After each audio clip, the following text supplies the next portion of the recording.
Hello, folks. Welcome to another episode of Humanity Now podcast. Today, we continue our series on CLR James with our next guest, Ralph Leonard. Ralph is a British Nigerian writer on international politics, religion, culture, and humanism. Hello, Ralph. Welcome to Humanity Now podcast. How are you today? I'm fine, and thank you for having me. You're welcome. Okay, can you please tell the audience a little about yourself? Well, I'm basically a writer. I mainly write about politics, race, foreign affairs, and sometimes about cultural issues. I live in Great Britain or Britain, and you can read my work if you're interested at Unheard and Areo. And as for politically speaking, I am a leftist, and a Marxist, just to put it very simply. Excellent. Very good. Okay. How did you first hear of CLR and what attracted you to him? Well, in when I was becoming more politically conscious in my teenage years, I was more interested in uh, black radicalism in that stage. So I read people like Franz Fanon and Amos Césaire and other sort of thinkers of that sort. And it was through that kind of ideology, if you like, that I became acquainted with CLR James. And the first book I read of his was Black Jacobins, which, you know, would I still think is one of my most inspirational books I've ever read. And it was when I became more of a Marxist that James became even more crucial to me because what drew me to him was his intellectual depth and his how he combined a commitment to revolutionary politics and class politics with a very strong intellectual curiosity and a strong humanist cosmopolitanism, and how he was able to have this very worldly uh, feel about him, how he wasn't really tied down to any sort of narrow or tribal or esoteric point of view. He was very much a polymath. So he wrote not just about politics, about culture, literature, film, sport. He was a very big cricket fan. His other masterpiece is Beyond the Boundary, which is, in a very strange way, a sociology of imperialism through cricket. See, and that's is stuff like that that very much attracted me to him, and I still to this day, find inspirational about him. Absolutely. Yeah, that was a wonderful book, too. In your opinion, what was his most important contributions to the struggle to create a new world, a new Well, society? he was a part of the anti-Stalinist left, which came out of the left opposition in the 1920s and 30s. You know, because James himself was a Trotskyist, and Leon Trotsky was a symbol, if you like, of the anti-Stalinist left, and I think, and James was part of uh, a trend that was a critique of totalitarianism from the left, and I think, and you can see this throughout his works. In particular, the book he did with Raya Donevska, and it was important because it showed that there was a serious Marxist tradition that was not enslaved to the Soviet Union and what it did, but was still nonetheless rooted in that very same Marxist revolutionary tradition that wanted a overcoming of capitalist and bourgeois society.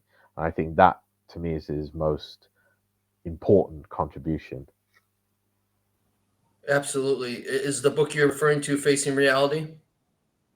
Yes, yeah. Excellent.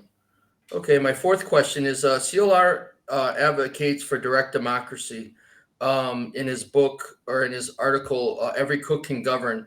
Can you please tell us a little bit about that?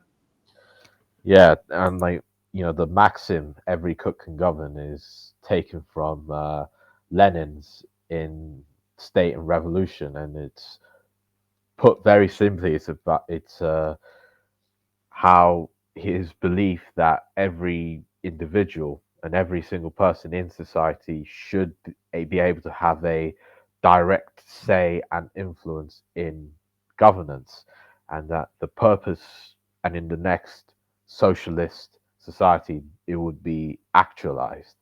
And uh, obviously, this belief was taken from his belief in classical Greece, which in James's view, invented direct democracy. So in this, and then he believed then that a socialist society would be able to materially make this real in a way that capitalist society is preventing this from occurring. Okay, cool. So CLR James, he's famous for many books, as we've discussed. And as you mentioned, his most widely known book is Black Jacobins. Can you please tell the audience a little bit about Black Jacobins? Mhm. Well, Black Jacobins is his masterpiece of history, written in 1938, where um, basically tells the story of how the African slaves of Haiti, who were ruled by, which was a French colony, or back then it was called Saint Domingue, and it and these slaves were taken from Africa, enslaved, made to work the sugar plantations of Haiti, which would help serve the wealth of the French Empire. And in 1791, the slaves rose up, overthrew their masters, and eventually became the government, which is very unique in the history of slave rebellions, because, to my knowledge, it's the only slave rebellion that did this. I mean, not even Spartacus's rebellion in ancient Rome managed to achieve this. Um, and in overall, I think it is a masterpiece because it rightly portrays the Haitian Revolution as one of the greatest events in human history because of how unique it was that slaves overthrew their masters and became made up their own society. And you know, as well, he writes the history of this revolution in a very dramatized manner, which which makes it highly readable, incredibly engaging and stimulating, without sacrificing its historical depth, complexity, and nuances of this history.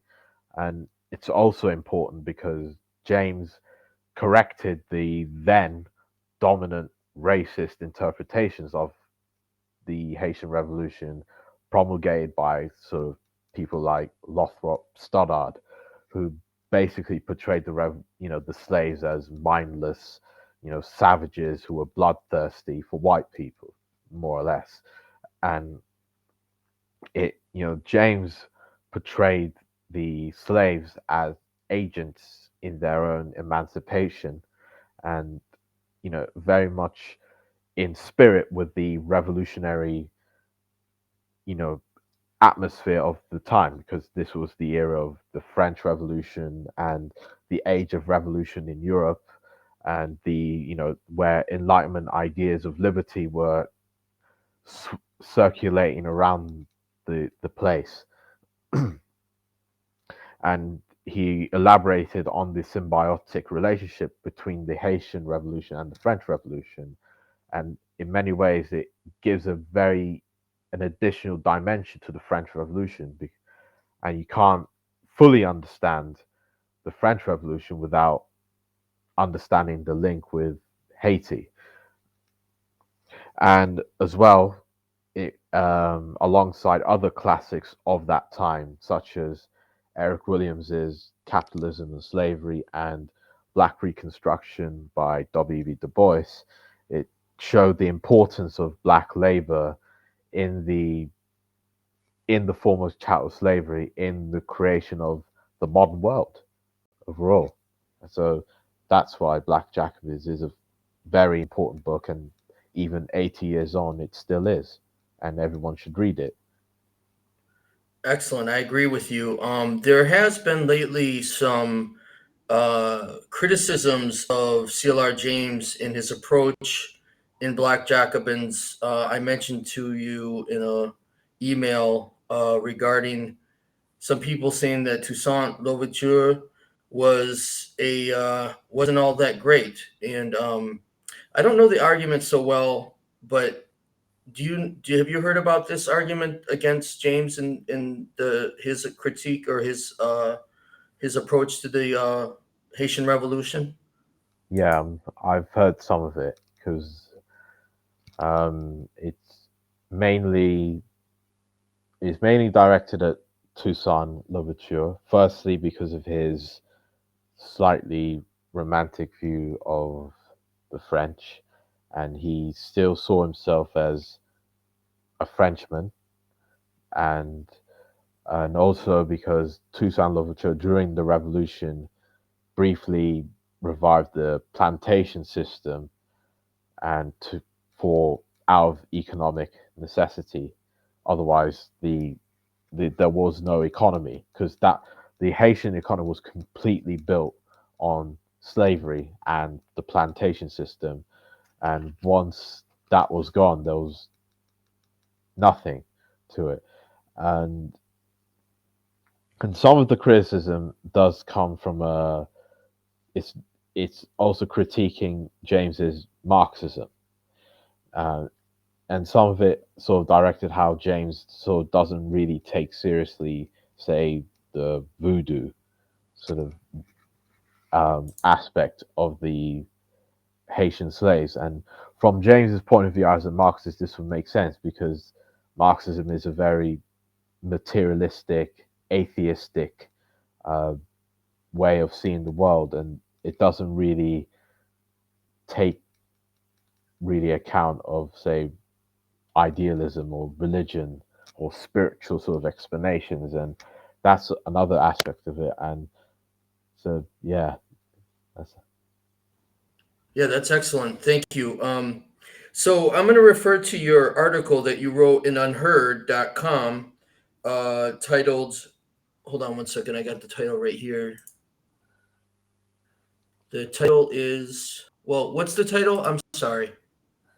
Your um, article in oh, sorry, Unheard. Yep, CLR James and Identity Politics. yeah, Can you something like please tell us a little bit about your article on CLR James and Identity Politics? yeah, because one of the most interesting and unique and funny things about CLR James was for all of his radicalism and anti-imperialism and his strong, powerful critiques of European colonialism. James was very much a Western man, and he very much admitted this. There's a quote he wrote, like in 1967, where he says, "I didn't learn literature from the mango tree or bathing on the shore. I set out to master the literature and philosophy and ideas of Western civilization. That is where I've come from. I would not pretend to be anything else."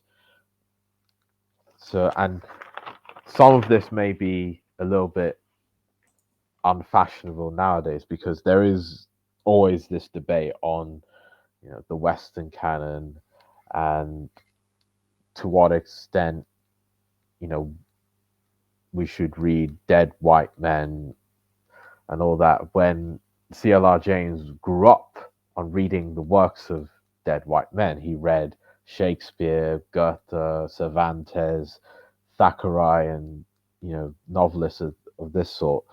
Um, And but overall, James's view on identity politics was that it was a fetter on humanism, and that any sort of half-baked notion of negritude or black nationalism or any politics based on race and ethnicity was a block or an obstacle to a sort of progressive um, politics of solidarity where people from different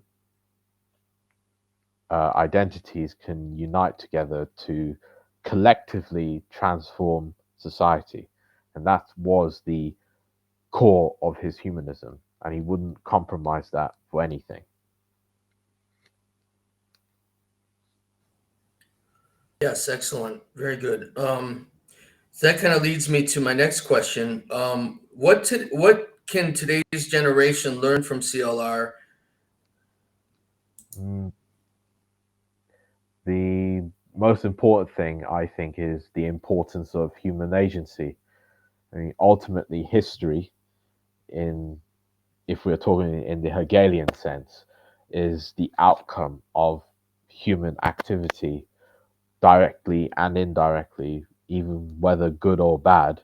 And it's only understanding this that humans can change their existence collectively and hopefully make their existence much better than it was in the past. Absolutely. Absolutely. That's great. So that's all the questions that I have for today. Do you have any further thoughts? Um, not not at the moment. No, can't. Okay, that's great. Yeah, because like I mentioned to you before, humanity now we're trying to unite humanity. Yeah. We're using the good and bad from the past, and CLR James is definitely one of the goods, and we want to help spread his knowledge and wisdom to today's youth so that they can uh, understand the history better. Mhm. One thing I want to go back to is James and his anti-Stalinism, Yeah. because I'm finding now that there is a lot of young people who are into Stalin, into Mao, into that are basically, Stalinists, and they call themselves tankies. And Yeah. some of my closest, dearest friends are tankies, but uh, I don't understand them so much. But there's people that believe that USSR was good, and that Mhm. China today is good. Which there's probably some good things about it, but there's a lot of bad too. So what are your thoughts on CLR and his approach to what he called and Lenin called state capitalism?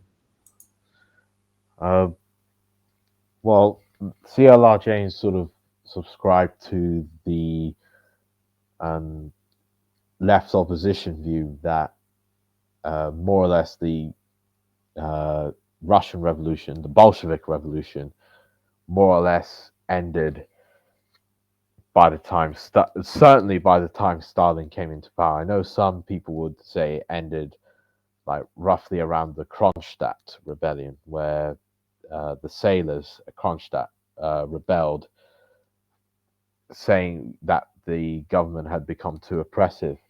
But with James and Stalinism, uh, state capitalism, as the name says, was not a an alternative to capitalism, just another form of it, and an even more highly oppressive form of capital accumulation. It was nothing, it had not, certainly nothing close to socialism or communism or any um, effort to overcome those things. Um, and as for the phenomenon of tankies on online, or so, some of that is some of it I think is some of it takes a very contrarian form because you know people want to sort of critique the existing order, and since everyone knows that, or everyone says Stalin was bad and the Soviet Union was bad. Some people want to say, oh, actually Stalin was good and the Soviet Union was good, as a sort of provocation to that. And also much of that, I think, comes from a sort of ignorance. You know, people, I doubt they would even know who CLR James was, or let alone what Trotsky's critiques of Stalinism were, or Matic, or other people's critiques of Stalinism was. So Right, yeah, right. Okay, so we're based in the United States, but we're a global movement. In England, where James lived much of his life, is he still remembered there? Well, what's CLR James in England? I think it's mostly positive. I mean, certainly among Trotskyist groups, he has still has a high regard, still a high amount of respect. And as for the mainstream culture, I think it's usually, he still has, even though he's not talked about much, but he still, when he is talked about, there is still a high amount of respect, but in particular for Black Jacobins and Beyond the Boundary. So overall, he still has a lot of respect in Britain. Yeah, as he should. Great. So we're going to conclude the interview now, and if Ralph, if you can just thank you for coming on the podcast. Thank We you. look forward to hearing more from you in the future. How can the audience best find your? You can go to type my name in Google and either type Unheard with it, and you can find my work that I've written for Unheard, or you can go to Aereo Magazine, AREO Magazine, and you'll find me there.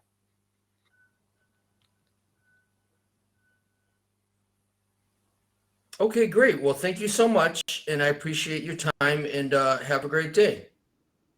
Thank you. Thank you. Thank you.